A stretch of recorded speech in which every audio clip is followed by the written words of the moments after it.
Esta es la triste historia de Luis Enrique, el talentoso futbolista que se dio el gusto de jugar en el Real Madrid y Barcelona hasta colgar los botines para transformarse en un exitoso entrenador que por cosas del destino perdió a su hija cuando tenía solo 9 años. El mundo se le caía abajo, pero ahí aprendió una profunda lección que le cambió la vida para siempre. Buen día o buenas noches para todos, mi nombre es Joaco y después de todo lo que fue la Champions conseguida con el París, creo que mucho se está hablando de su técnico, de Luis Enrique, por todo lo que generó esa bandera en la tribuna y todo lo que transmitieron sus palabras al recordar a su hija en una historia de la que veremos todo, desde que arrancó a perseguir una pelota hasta este presente haciendo emocionar al mundo. Así que con todo más que listo, vamos ahora a revivir todo lo que fue la historia de Luis Enrique. Y era el 8 de mayo de 1970, el mundo recibía el último CD de los Beatles, el famoso Let It Be, y ahí, en la libertad, dio su primer suspiro Luis Enrique Martínez García, mejor conocido como Luisín, así como le decía a su familia en sus primeros años de vida repartidos en la ciudad de Gijón y Soirana, una aldea de 100 habitantes de Asturias, en donde formó una pasión al movimiento, sintiéndose en libertad cuando estaba en el aire libre, compartiendo con su papá tardes de bicicleta, caminata y sobre todo fútbol, el deporte favorito de la familia que sumaba primos que se hicieron inseparables, a los que después guió con su liderazgo para vivir todo tipo de aventuras de verano, llegando a trabajar un buen tiempo en un bar familiar como mozo, en la parte de la limpieza y casi en los shows, pero no tuvo tanto éxito con la guitarra, así como lo tendría con el fútbol, iniciando su carrera con el equipo de fútbol sala de su colegio Esliburu, en donde logró destacar al punto que con 11 años decidió sumarse a la escuela de fútbol infantil del Sporting Gijón, aunque no llegó a jugar como esperaba debido a su bajo peso, por lo que 3 años más tarde sería el Club Deportivo La Braña el que lo haría sentir realmente cómodo para formarse como jugador, en donde con sus ganas de estar en todos lados lo fueron moldeando como mediocampista, destacando por su claridad, voz de mando y un privilegiado estado físico que formó por su estirón y duros entrenamientos que llamaron la atención del Gijón, que lo volvió a llamar cuando tenía 18 años al verlo con las condiciones para ser profesional, cosa que La Braña no le podía garantizar, por lo que arrancó a jugar en la reserva teniendo un rápido impulso, ya que solo un año más tarde tuvo su debut en la Primera de España jugando como extremo para aprovechar su velocidad, una de sus cualidades no solo físicas, ya que en la vida todo iría muy rápido. A los meses le hicieron su primer contrato profesional para darle un sueldo con el que pueda pagar su comida y traslados. Con 20 años ya se afianzaba como titular en la mayoría de los partidos a fuerza de sus 14 goles en el torneo, uno de ellos clave para la clasificación a la Copa UEFA, que lo llevó a dar un salto aún más grande, porque el Barça y el Real se peleaban por su pase, pero sería el Madrid el que pagó su cláusula de 250 millones de pesetas, lo que serían cerca de 2 millones de euros para ficharlo con solo 21 años. Encima, para 1992, España no dudó y lo convocó para los Juegos Olímpicos, en donde volvería con la medalla de oro, aportando una asistencia en las semis y otra en la final. Su nombre ya empezaba a resonar por todo el país, aunque como todo en la vida, su gran subida se estancó por la mala racha que afrontaba el Real, que a pesar de conquistar una Copa del Rey, sin personalidad, lo llegó a usar hasta de lateral para cubrir un pobre proyecto que duró más de 2 años. Lo bueno es que al mantener su nivel, ganaría en 1994 la convocatoria al Mundial de Estados Unidos, en donde tras recibir un duro golpe que le rompió la nariz, pudo marcar un gol en octavos contra Suiza antes de quedar eliminados en cuartos ante Italia. Y aunque reinaba la desilusión, como positiva estaba la noticia de que el Madrid estaba contratando como DT al histórico Valdano, que volvió a iluminar a Lucho, convirtiéndolo nuevamente en la figura del equipo, que pudo cortar la sequía, consagrándose campeón de la liga, dándole una goleada 5-0 al Barça, con un gol de Luis, que curiosamente tras este clásico fue seducido de nuevo por el cuadro culé, que aprovechándose del desorden financiero del Real, le ofreció un mejor contrato y proyecto, por el cual en 1996 paró la pelota, frenando toda la locura que vivió en estos años. En este tiempo se dio el gusto de conocer a Elena, una economista, hija de Frances Culel, un reconocido empresario de textil, que le dio otra estabilidad mental y emocional a Lucho, que tras iniciar su noviazgo optó por tomar la polémica decisión de marcharse libre a su clásico rival, en donde hizo equipo con Pep Guardiola, formando una gran amistad con José Mourinho, que como traductor y ayudante técnico lo asistió para que encuentre su mejor marca goleadora con 18 goles por torneo, que fueron fundamentales para ganar 2 ligas y 2 Copas del Rey, de la mano de los consejos del DT Van Gaal, que escuchaba atentamente. Un momento soñado para Luis, que tras su participación en el Mundial del 98, en el que quedaron afuera en fase de grupos, marcando aunque sea un gol más en la goleada ante Bulgaria, decidió casarse con Elena y tener su primer hijo, Pacho, cambiándole el chip a Lucho, que empezó a armar su familia, mientras que en la cancha su libertad al jugar hacía que vuelva a iniciarse de 5, y aunque bajaba su cuota goleadora, aumentaba su compromiso con el equipo, que buscaba hacerle frente al nuevo proyecto del Real de los Galácticos. El Barça no quería quedarse afuera, por lo que fue incorporando jugadores que fueron apartando a Luis, que tras el Mundial del 2002, en el que volvieron a caer en los cuartos tras largos meses de pensarlo, con 34 años decidió que era el momento del retiro para marcharse con una buena imagen, aprovechando su vitalidad para estar con su familia que iba creciendo con la llegada de su segunda hija Cira. De acá fueron 4 años en donde Luis aprovechó para disfrutar y probar actividades nuevas, como su faceta más atlética para participar de distintas maratones a pie y en bicicleta por varias partes del mundo, aunque sin descuidar su próxima aventura, la de ser entrenador, algo que empezó a apasionarlo desde que llegó a un Barça que apoyó su iniciativa y le dio lugar para que dirija la reserva del club, reemplazando a un tal Guardiola que era subido al primer equipo por 2008, en vísperas de una etapa dorada en donde ganaron todo, aunque su reserva no se quedó atrás, logró ascender a la segunda categoría, estando muy cerca de meterse a la primera en la mejor actuación de la filial en la historia, teniendo 3 años soñados en lo profesional, pero también en lo emocional, porque en 2010 nacería Sana, su última hija, que iluminaría la vida de una familia que en 2011 se mudó a Italia por la Roma, que le ofreció a Lucho la chance de dirigir en la primera, aunque no empezó de la mejor manera al quedar eliminado en el repechaje para ingresar a Europa League, generando dudas en muchos hinchas que por esto siguieron de reojo su primera campaña, en la que lamentablemente perdió los 2 clásicos ante la Lazio, teniendo un irregular rendimiento por el que terminó séptimo en una liga en la que tras caer goleado 4-0 con la Juventus, decidieron terminar su contrato al finalizar la Serie A, considerando que aún le faltaba mucha experiencia en el fútbol. Un duro revés que no se lo esperaba. Encima, por críticas dañinas, su confianza tambaleaba, pero ahí estaba presente su familia para acompañarlo en un nuevo año sabático que Luis usó para seguir estudiando y buscando la forma de mejorar su idea como entrenador. Él apostaba por trasladar la libertad que sentía al jugar al campo, aunque el panorama parecía complicado. Rendirse igual no era opción y tras meses apartado, reapareció en junio del 2013 como nuevo DT del Celta de Vigo, que se atrevía a soñar de la mano del técnico que propuso una ofensiva manera de jugar con ambiciosas jugadas asociadas que llamaron la atención en el fútbol español, y aunque arriesgar tanto trajo más derrotas que victorias, había algo en su propuesta que empezó a ganar seguidores de distintos clubes que fueron testigos de su caída 4-0 ante el Bilbao de Bielsa, pero también de su triunfo 2-0 ante el Real Madrid con un humilde plantel en una hazaña que maravilló al Barcelona, que confiando en su preparación, crecimiento y sobre todo valores, le ofreció ser su nuevo DT para reemplazar una campaña complicada del Tata Martino en una temporada en la que encima el Real venía de ganar la 10ª Champions. Había trabajo, pero también material para lograrlo, al contar arriba con Messi, Suárez y Neymar, teniendo una única pero importante decisión, la de apartar a Xavi de los titulares para reemplazarlo con Rakitic, viéndolo clave por su movilidad y despliegue en el campo para unir mejor al medio con un imparable ataque que debutaba con 5 triunfos seguidos sin recibir goles. Todos empezaban a ilusionarse, pero justo ahí llegaría un mes para el olvido con derrotas ante PSG, Real Madrid y hasta Celta de Vigo, que volvían a traerle críticas por su poca experiencia. Pero si algo nos demostró Luis era que no sabía bajar los brazos, por lo que ajustó unos detalles y metió 36 triunfos en 39 partidos, sacando ventajas en la liga al derrotar 2-1 al Real, metiéndose en la final de la Copa del Rey tras ganarle 4-2 al Atlético y sobre todo en la Champions, al pasar por encima al City de Guardiola en un 3-1, al PSG en un 5-1 y como más fuerte al Bayern con un 5-2. En un abrir y cerrar de ojos, Luis pasó de estar cuestionado a recibir elogios de todo el mundo. Sin desesperarse, potenció el ritmo de un equipo indescifrable, duro para marcar y creativo para atacar, logrando trasladar la libertad de su cabeza en los puestos de Neymar, Suárez y Messi para que los tres se muevan sin posición arriba, generando un desorden ordenado que confundía a los rivales en una estrategia por la que terminó ganando sin problemas la Liga con 2 puntos más que el Real, la Copa del Rey con un 3-1 al Bilbao y hasta la Champions con otro 3-1 ante la Juve, que le daba un segundo triplete histórico al club, para muchos con una efectividad mayor a la de Guardiola. Él, ajeno a los elogios, con el orgullo de sus padres desde la tribuna, decidió festejar este presente con su incondicional Sana, esa persona que siempre estaba dispuesto para abrazarlo, gane o pierda, que a sus 5 años entraría al campo a celebrar con su papá, que como un chico se divirtió como nunca jugando con papeles y una bandera de los hinchas que clavaría en el centro del campo, una imagen icónica muy especial para Luis Enrique, que a pesar de todas las críticas que aguantó, ganaba los premios del mejor DT del mundo, aunque en el fútbol sabemos que no hay tiempos de descanso, y rápidamente salió a la cancha para conquistar la Supercopa Europea con un 5-4 al Sevilla, y parecía que hacía lo mismo con la Española, pero ahí el Bilbao tomó revancha y les arrebató el sueño en un sorpresivo 5-1, siendo esta la peor derrota para Luis como entrenador de un Barça que no tuvo tiempo tampoco de criticarlo, porque manteniendo su idea como estaba, goleó 3-0 a River en el Mundial de Clubes, se quedó con otra Copa del Rey al ganarle 2-0 al Sevilla a la final, y otra Liga con un punto de diferencia ante el Real, al que goleó 4-0 con un brutal desempeño de Luis Suárez, aunque en Champions no la pudo pasar tan bien, ya que a pesar del 5-1 al Arsenal en octavos, el Atleti se vistió de villano ganándole 3-2 en los cuartos, por el que muchos hinchas lo acusaron al DT como culpable por soltar tanto su equipo. Lo peor es que el Real con Zidane terminó levantando la Champions para aumentar la crítica contra Luis Enrique, que a pesar del doblete doméstico empezaba a tener más roces con la prensa e hinchas que lo cuestionaban por bajar el nivel del juego, comparándolo con su primera temporada ante el presente que estaba teniendo el Real. Aún así, otra vez el Barça reiniciaba su temporada y empezaba fuerte con la Supercopa Española conquistada por un 3-0 al Sevilla. Por Copa del Rey estaba eliminando al Atleti en un 3-1, mientras que en Champions estaba consiguiendo la remontada más importante de la historia ante un PSG que los había goleado 4-0 en la ida. Muchos hinchas ya estaban pidiendo la renuncia de inmediato del DT, pero en la vuelta se repuso de la mejor manera posible con ese 6-1 que quedará en los libros para siempre, aunque lamentablemente no pudo avanzar mucho, ya que en los cuartos la Juventus los eliminó en un 3-0. Lo peor que el Real volvió a ser campeón de Champions y también de Liga con 3 puntos más que el Barça, que a pesar de ganar una tercera Copa del Rey consecutiva, la crítica se volvió cansadora para Luis Enrique, que harto de estar siempre en el ojo de los medios y hasta de sus propios hinchas, gane o pierda, decidió dar un paso al costado para tomarse un nuevo año sabático con su familia, que veía injusto y hasta cruel el trato que recibió un Luis que se aferró al amor de su hija Sana. Aún así, a mitad del 2018 su teléfono volvería a sonar, y es que su selección quedaba fuera de un nuevo mundial, ahora en octavos, y desde España creían que Luis era el indicado para volver a encaminar el barco. Una parte de él le pedía mantenerse al margen, pero su gen competitivo era más fuerte y buscando revancha en su país, aceptó, empezando con todo, tras ganarle a Alemania y golear 6-0 a la Croacia subcampeona del mundo. Parecía que se venía otra campaña exitosa, pero le llegaría un nuevo golpe, pero esta vez que no esperaba vivir jamás. Y es que el 26 de marzo de 2019, en plena concentración, se vio como Luis salió alterado del lugar. Había algo que no lo tenía bien, y era su pequeña Sana, a la que le descubrieron una dura enfermedad. El DT creía que podía tratarse rápido, pero viendo todo tan complicado, 3 meses después de la noticia, decidió renunciar como entrenador al tener la cabeza solo para ver cómo podía ayudar a su hija, aunque todo intento fue lamentablemente en vano, y un triste 29 de agosto, el mismo Luis dio la noticia que su pequeña hija perdió la vida por un cáncer en los huesos, prometiéndole que nunca la olvidará. Su familia se estaba cayendo a pedazos, nadie entendía cómo alguien con tanta alegría ya no esté en el hogar, pero Luis, una vez más, como tantas veces hizo, volvió a ponerse de pie. Entendía que Sana no quería verlos así y a finales de año decidió volver a la selección. Yo me puedo considerar afortunado o desgraciado. Yo me considero afortunado. Si te ha muerto una niña,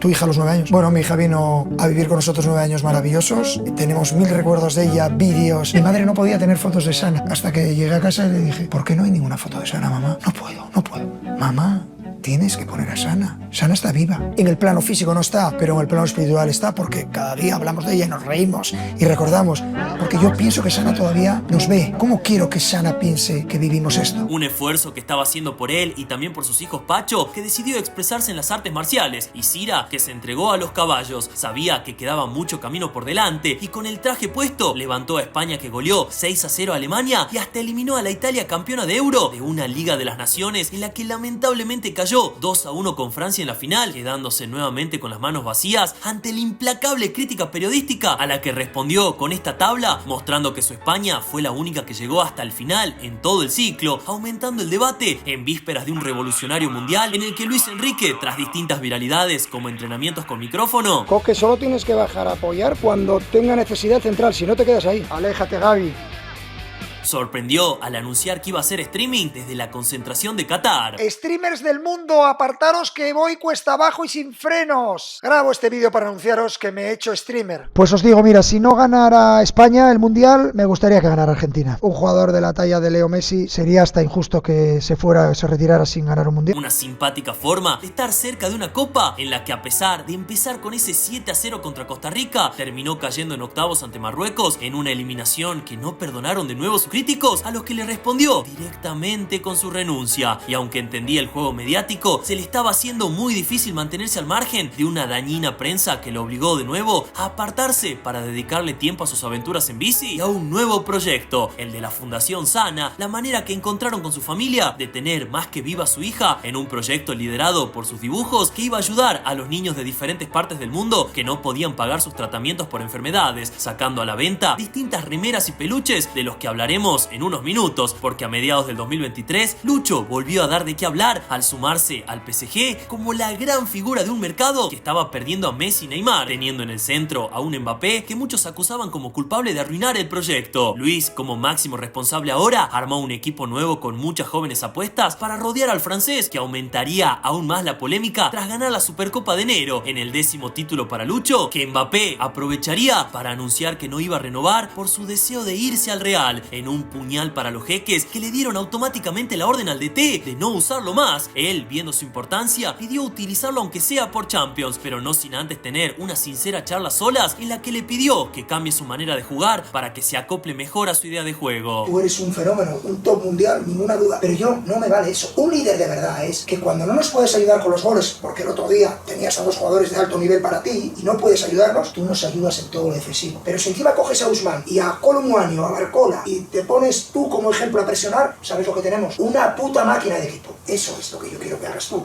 como líder aquí, los 2 meses que te quedan. Yo quiero que te vayas de aquí por la puerta grande. Kiki, ninguna duda. ¿Sí? Sí. ¿Te queda claro? Sí. Pues ya te explicaré el ataque mañana. Vale. Una charla que poco ayudó, ya que Kylian no entendió su estilo y el PSG cayó en semis ante el Dortmund, dejando igual una positiva primera campaña tras conquistar Liga y Copa de Francia. Luis, a pesar de su partida, creía que sin Mbappé ahora sí iba a poder mostrar lo que quería. Creo que lo voy a mejorar el siguiente año, sin ninguna duda. Porque el hecho de tener un jugador que se movía por donde él quería implica que hay situaciones de juego que yo no controlo. El año que viene las voy a controlar todas. Todas, sin excepción. Y el presidente, confiando en sus palabras, le dio el poder para traer a la estrella que quería, pero sorprendió al sumar al central ecuatoriano Pacho del Frankfurt de 22 años, al mediocampista Joao Neves del Benfica de 19 y al extremo Doué del Rennes también de 19, con el que sufrió un poco en el primer semestre, clasificando en la última fecha con lo justo a la Champions, decepcionando otra vez a periodistas que directamente no asistieron a su conferencia. Es que se finí la magia.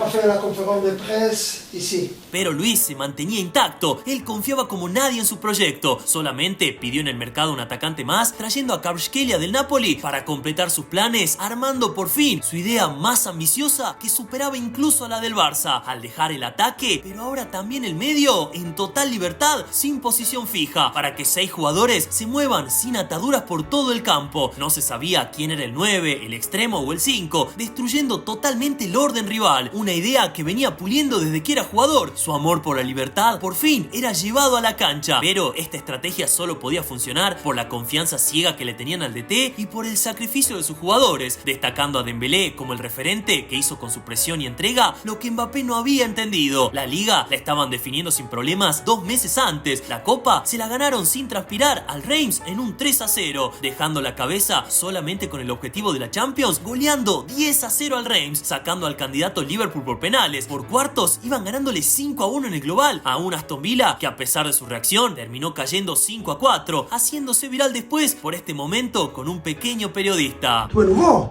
Oui. ¿Tú es sûr que tu veux être journaliste? ¿Tú es sûr? On a vu Ousmane Dembélé très frustré après le match face à Aston Villa en disant qu'on s'était cru qualifié trop vite. Est-ce que pour vous ça va être une force pour les prochains matchs en Ligue des Champions? Justement, vous voulez totalement oublier ce qui s'est passé? Mucho mejor que todos estos, ¿eh? Y buscando enfocarse, el París, sin despeinarse, venció 3-1 a un Arsenal que venía de sacar al Real para volver a una final nuevamente en Alemania, así como la de la Champions del 2015, trayendo el recuerdo por los festejos que había vivido con Sana. A mi hija le gustaban mucho las fiestas y estoy seguro que donde está sigue haciendo fiestas. Y recuerdo una foto que tengo increíble con ella en la final de la Champions en Berlín, clavando una bandera del Fútbol Club Barcelona en el campo. Tengo el deseo de poder hacer lo mismo con el Paris Saint-Germain. No estará físicamente, pero estará espiritualmente y eso para mí es muy importante. Y con esta reflexión, Luis preparó como nunca una final histórica en la que goleó sin piedad 5-0 al duro Inter, que venía de sacar al Barça, siendo esta la primera estrella internacional para un París rendido ante Lucho, que fue sorprendido por los hinchas que le prepararon una bandera recreando el momento con Sana, a la que Luis tuvo muy presente, usando también esta remera de la fundación con un dibujo hecho por ella que hizo emocionar emocionar a todos. Sana está con la familia y con todos sus amigos. Todos los días, se gane, se pierda, se levante uno de mal humor, se levante de buen humor. Cuando uno ama a personas desde el corazón, siempre está conmigo, siempre está con mi familia. Y hoy seguro que estaría por aquí corriendo, aunque quizás ya sería un poco más mayor. Pero bueno, muy bonito, es un día muy bonito. Y cuando consigues hacer feliz a tantos aficionados, como me imagino estarán en París ahora mismo, pues es bonito. Y es que con sus palabras ni los comentaristas de la transmisión podían seguir. No, bravo, ¿eh? No sé. Dame un minuto porque Sí, muy fuerte, muy fuerte, es un hombre muy entero. Y con este mar de lágrimas, ahora Luis Enrique va por más. No se conforma ni un poco con su segundo triplete y ya está enfocado en seguir superándose, como lo hizo a lo largo de toda esta emotiva historia, en la que dejando ser la libertad, como pronosticaba en su nacimiento los Beatles, armando una mentalidad fuertísima, nos enseñó a lo largo de este video cómo nunca hay que bajar los brazos ante la adversidad, la opinión ajena e incluso ante los golpes más fuertes que puede darte la vida, arrebatando de las manos algo tan puro como el amor de una hija pequeña. Todos nos gustan las cosas bonitas y felices, pero en la vida forma algo muy importante, que es también saber superar las desgracias y las cosas que no nos gustan. Y completamente emocionado en una de las historias que más me costó, el tema de buscar información y armar todo. Me gustaría que me digas ahora, ¿vos qué opinás de Lucho? ¿Qué fue lo que más te gustó o lo que más te sorprendió? Y con todos los desafíos que fue superando, ¿hasta dónde terminarán llegando todos los sueños del entrenador? Mi nombre es Joaco, espero que te haya gustado esta enorme historia y si es así, te agradecería únicamente que le dejes un me gusta, así seguimos creciendo juntos. Gracias por tu aguante y nos vemos hasta el próximo video. Nos vemos y chao.